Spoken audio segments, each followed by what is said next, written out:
Well, this week NetEase and Bungie announced Destiny Rising, a new mobile Destiny game coming soon. So this is Destiny, but not as we know it.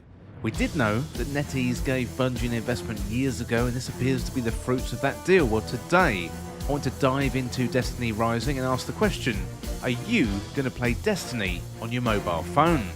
Well, if you like the video, then subscribe for more Destiny content, plus turn on notifications to never miss an update. And before we get into the content of the video today, I want to ask you, are you interested in Destiny Rising? Let me know what you think down in the comments, what you think of a Destiny mobile game. Well, NetEase made the announcement on Monday about Destiny Rising, their new mobile version of Destiny, plus we've got an alpha test starting very soon on the 1st of November in the US and Canada. I'll post the link in the description so you can check it out for yourself. This is a new free-to-play mobile version of Destiny, so while the overriding themes are going to be similar, there are going to be some key differences. For example, rather than having a single Guardian and building them up, changing subclasses and all that kind of jazz, it's likely we're going to have a roster of heroes, which we'll then have to spend money to collect them all. Now, given this is a mobile game from NetEase, it's worth highlighting while it is free to play, there's definitely, and I mean definitely, going to be monetization here. Bungie is licensing out the Destiny franchise to NetEase, so NetEase invested, quote-unquote, 100 million in Bungie back in 2018. That was most likely a licensing deal where NetEase came to Bungie and said, hey, we want to make a game with your IP, and Bungie, well, then they struck a deal. Destiny Rising is a brand new story set in the Destiny universe. However, this is going to be an alternate timeline in a post-Dark Age era.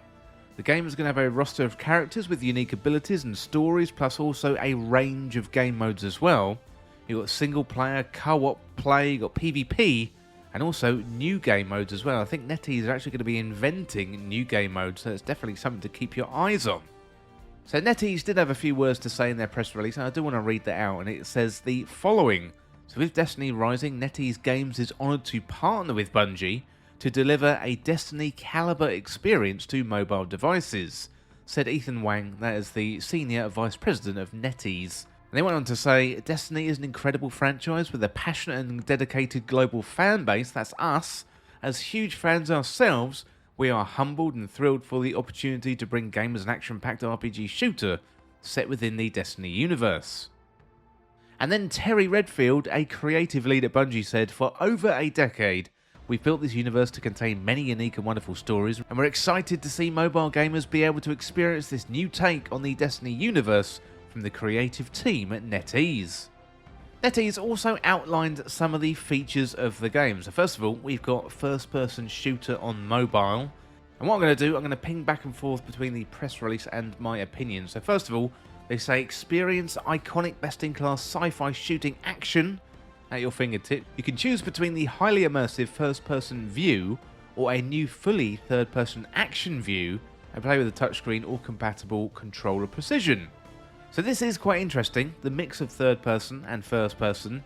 In Destiny and Destiny 2 we do have some select third person views, like when you're using a sword or a relic. Here you can go into third person when you're using a weapon, which looks very, very interesting. How's it going to play on mobile with the touchscreen controls? I don't know, but I would much prefer playing with a controller rather than on the screen. I think that is just down to personal preference.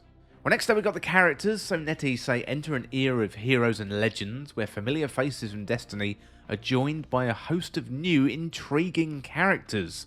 Each character comes with a rich personal story, unique personality, and formidable skills.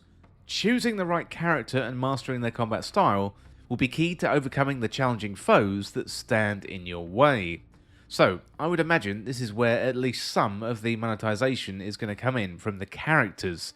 It looks like Ikora is here, maybe Osiris too.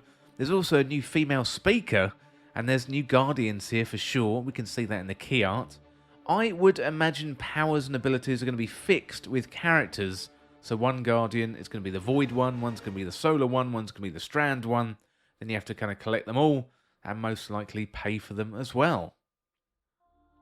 Next up we've got game modes, and NetEase say, choose from a wide variety of game modes such as campaign missions, 6-player co-op strikes, that are iconic to the Destiny franchise, along with all new and replayable PvE and PvP game modes.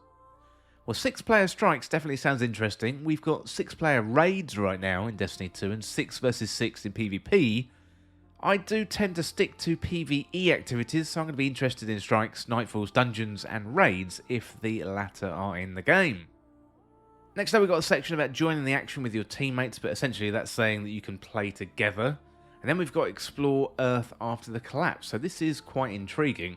So NetEase say, journey through a world fighting back against the darkness from the Sanctuary of Haven, a refuge for the Lightbearers and survivors, to the icy ancient metro of Jinshi and the arid expanse of the Red Sea Shift. Traverse the diverse sci-fi biomes and uncover hidden stories and adventures in a distant future Earth. Search for the seeds of hope that will shape the future of human civilization in an entirely new Destiny narrative.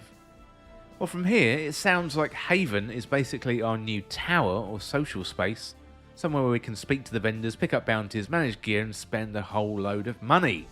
You know, this provides a little bit of context about the story. This is before the establishment of the last city and the tower, actually all the classes as well, so before Titans, Warlocks, and Hunters and all that kind of stuff. This is just after the collapse, so everything is quite chaotic.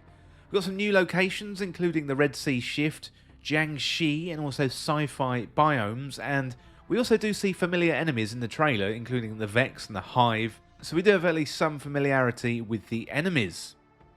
Next up, we've got powerful exotic weapons.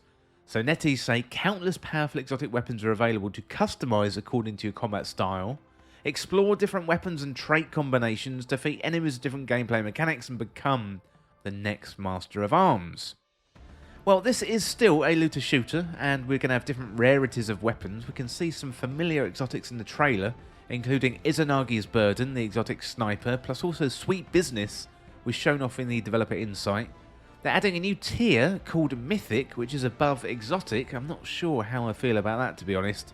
I'm going to be keeping an eye on the monetization, how to acquire these weapons and loot, and also how much it's going to differ from the main game. So from the trailers and the developer deep dive, the game, well, it looks okay. It's actually better than I thought it was going to be. The art style is a little bit strange, and the frame rate is probably going to be weird, but it is Destiny, and it looks better than I thought.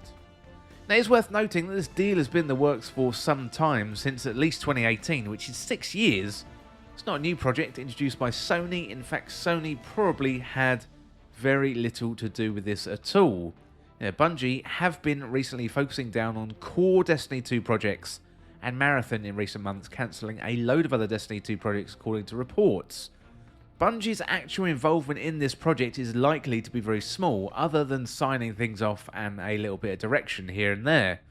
I would imagine they don't really want Ikora Ray turned into a man or Cade 6 turned into a robot dog. You know, there's some significant changes here already, like the return of the speaker, also a female speaker, also a hot female speaker. That is very, very interesting indeed. NetEase is deciding on the direction, and Bungie are probably just being kept in the loop. Well, NetEase are known for mobile games, most notably in the West with Diablo Immortal. That game, it had a rocky start, but now does pretty well with regular updates, and it must be bringing in quite a lot of money for Blizzard. And its various parent companies, of course. NetEase and mobile games are known for their microtransactions, so it's likely characters, cosmetics, abilities, weapons, they're all going to require real-life money to buy. So we don't know how this is going to manifest in the game, but it's not going to be like Destiny 2, and as a Destiny 2 player, you're probably not going to like it. But this is all about attracting new audiences, a mobile audience, and maybe not even a Western audience. It is likely to be focused on the Far Eastern markets of China, Japan, and South Korea. Well, as for me, I am going to be checking out the game, so I'm likely going to be checking out the free elements of the game and see how far I can get with the free-to-play account and see what is possible and what is not. So mobile games come with a certain reputation, and I'll be interested to see how far NetEase push the envelope here. In the past, my mobile gaming experience has probably been limited to Marvel Snap. I have tried first-person shooter games on mobile, but none of them have really stuck with me. They were a novelty for a time and then I dropped them. So if I want to play a game on the go, I've got a Steam Deck or a Nintendo Switch. and mostly that's reserved for playing on planes or long-haul travel. When it comes to commuting or playing away from my desk at home, my gaming time is very, very limited, so it's going to be interesting to see how Destiny Rising can change that. Well, I am interested to know what you think about Destiny Rising. I did put a poll out on YouTube and asked if you'd play, and currently that's sitting at 75% saying no and 25% saying yes, but sound off in the comments. I would love to know what you think. Well, that is it today for the announcement about Destiny Rising, the mobile Destiny game from NetEase coming very, very soon. And as always, thank you so much for watching or for listening. Don't forget you can hit that subscribe button down below for even more Destiny 2 content here on Endgame Express. You can also like the video and share the video too. That would help me out here on the channel. Well, thanks again. I'll see you soon.